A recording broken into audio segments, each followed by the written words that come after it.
నా మెడలు నా నీడలు నిన్ను భయపెడతా ఉంటే వట్టి చేతులతో వస్తానమ్ము నన్ను పెళ్లి చేసుకుంటానంటే నా బాధలు నా బోసలు నువ్వెందుకు కడతావయ్యో ఆ భగవంతుడు నిన్నెప్పుడు సల్లంగా చూడాలయ్యో నా తోటలో మాలి బిడ్డ నా కోటకి రాని వంట ఆ కోట నాకెందుకంట ఉన్నంతలో నేను ఉంటా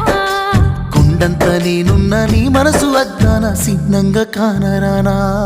ఆ మామిడాకుల మీద ఆనా పచ్చ తోరణాలైతాయ జానా ఆ వరి పైరు మీద నానా అవి అక్షింతలే అయ్యేనా ఆ పత్తి పంటల మీద ఆనా పట్టు సీరలై వస్తాయ జానా